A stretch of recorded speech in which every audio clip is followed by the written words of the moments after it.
Hello learners, इस video में हम जानेंगे कि क्लासरूम ऑब्जर्वेशन कैसे करना है।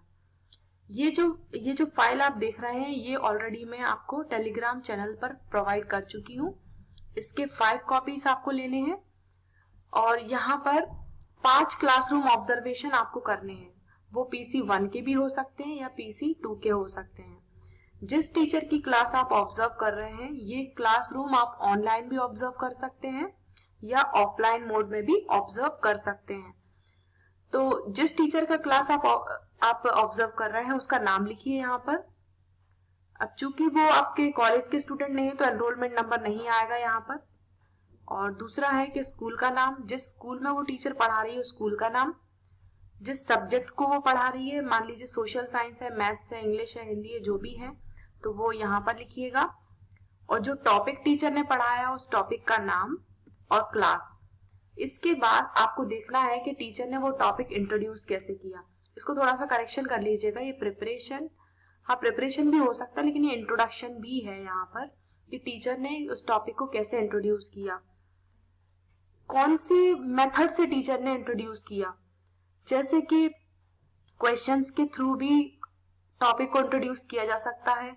आप कोई स्टोरी सुनाकर लेसन को इंट्रोड्यूस कर सकते हैं, कोई घटना सुनाकर लेसन को इंट्रोड्यूस कर सकते हैं, गेम खिलाकर भी, पजल्स, पहेलियां, और कोई जैसे कि कोई मॉडल दिखाकर भी आप लेसन को इंट्रोड्यूस कर सकते हैं। तो किस तरह से लेसन को इंट्रोड्यूस किया गया वह आपको यहाँ पर लिखना है।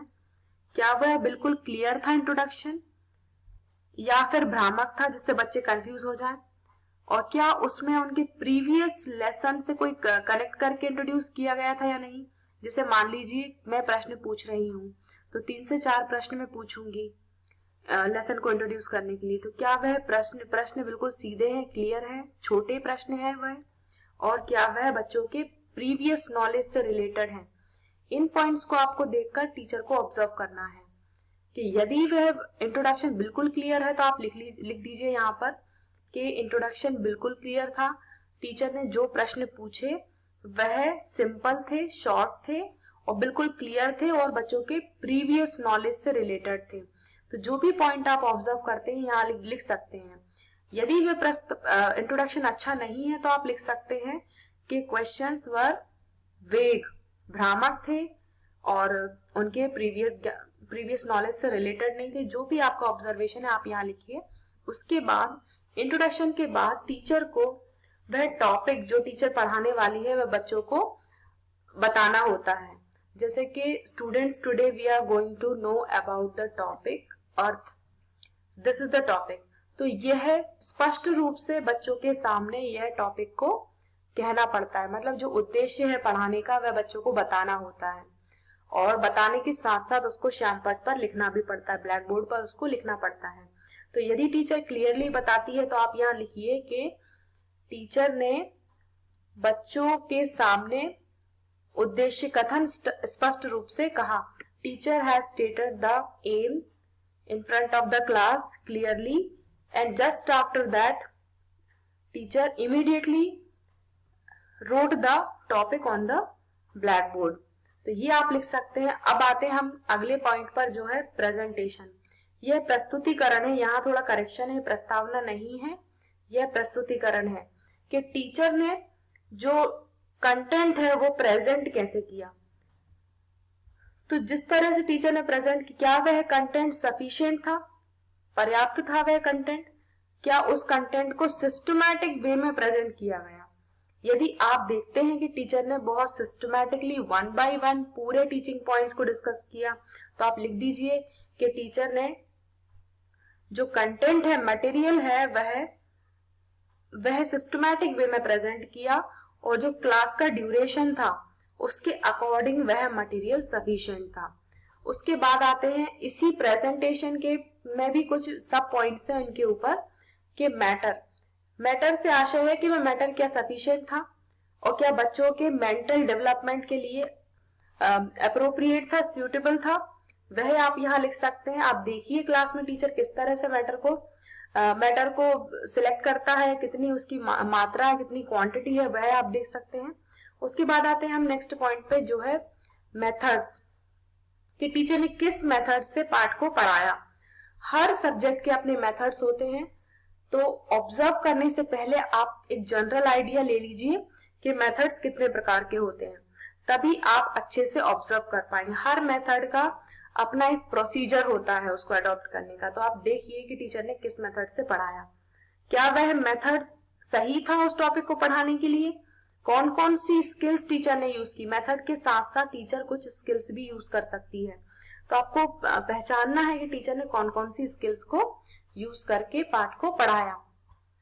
इसके बाद हम आते हैं नेक्स्ट पॉइंट पर, वह है रिकैपिचुलेशन, कि टीचर ने पाठ को रिकैपिचुलेट कैसे किया। जैसे कि रिकैपिचुलेशन को बोलते हैं रिपीटिशन, कि जो भी पढ़ाया है उसको स्पष्ट रूप से, जो भी टीचर ने क्लास में पढ़ाया है उसको वन बाय वन उसको समराइज करने को रिकैपिचुलेशन कहते हैं। टीचर पूरे पाठ को फ्रेश एग्जाम्पल्स के साथ फिर से रिवाइज करती है और बच्चों से कुछ प्रश्न पूछती है, ये टेस्ट करने के लिए कि वेदर उनको समझ में आया या नहीं। और इस रिकैपिचुलेशन से हमें पता चल जाता है कि बच्चों को पाठ समझ आया या नहीं। और यह रिकैपिचुलेशन बिल्कुल पर्याप्त होना चाहिए, ना ज्यादा लंबा होना चाहिए ये रिकैपिचुलेशन, और ना ज्यादा छोटा होना चाहिए। और इसमें हमें एक चीज का और ध्यान रखना चाहिए कि ये जो रिकैपिचुलेशन है वह हमारे स्पेसिफिक ऑब्जेक्टिव से रिलेटेड होना चाहिए। मान लीजिए मैं चाहती हूँ कि मेरे स्टूडेंट्स अर्थ का मीनिंग स्टेट कर सकेंगे, तो मैं रिकैपिचुलेशन में ये पूछूंगी, what do you mean by earth. In that way I will ask question. यदि मैं जानना चाहूँ कि बच्चों को एडवर्ब्स का मीनिंग पता है, उसके टाइप्स पता है, तो मैं यहाँ पूछूंगी कि एडवर्ब्स क्या हैं और उनके टाइप्स क्या हैं। तो ये जो रिकैपिचुलेशन है, यहाँ पर हम स्पेसिफिक ऑब्जेक्टिव्स को भी टेस्ट करते हैं। अब हम आते हैं नेक्स्ट पॉइंट पे, वो है एप्लीकेशन। एप्लीकेशन में हम जो भी हमने पढ़ाया है उसके एप्लीकेशन को चेक करते हैं। ये एप्लीकेशन का पोर्शन हम होमवर्क में भी दे सकते हैं, कुछ असाइनमेंट्स हम बच्चों को दे सकते हैं, ताकि जो उन्होंने क्लास में सीखा है उसको रियल लाइफ में वो अप्लाई कर सकें या उसको नई सिचुएशन में अप्लाई कर सके। तो इस तरह का हमको टास्क पहले से ही प्रिपेयर करना है, ताकि हम देख सके कि बच्चे उस जो हमने क्लास में पढ़ाया है उसकी एप्लीकेशन को समझ पा रहे हैं कि नहीं। तो ये होमवर्क में भी हम डिफरेंट टाइप ऑफ क्वेश्चंस बच्चों को दे सकते हैं, जिससे वो अप्लाई, जो कॉन्सेप्ट क्लास में पढ़ा उसको अप्लाई करके वो देख सकेंगे।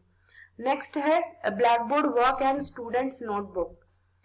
तो टीचर ने किस तरह से ब्लैक बोर्ड का प्रयोग किया, क्या वह जो ब्लैक बोर्ड वर्क है वह सफिशिएंट था, और जो ब्लैक बोर्ड का स्पेस है उसको सही से यूज किया, वह सिस्टमैटिक था कि नहीं, और पढ़ने योग्य था कि नहीं। क्योंकि कई टीचर इस तरह से लिखती हैं कि वो बिल्कुल पढ़ने योग्य नहीं होता है, तो यह भी देखना है कि वह ब्लैक बोर्ड वर्क जो है वो पढ़ने योग्य है या नहीं।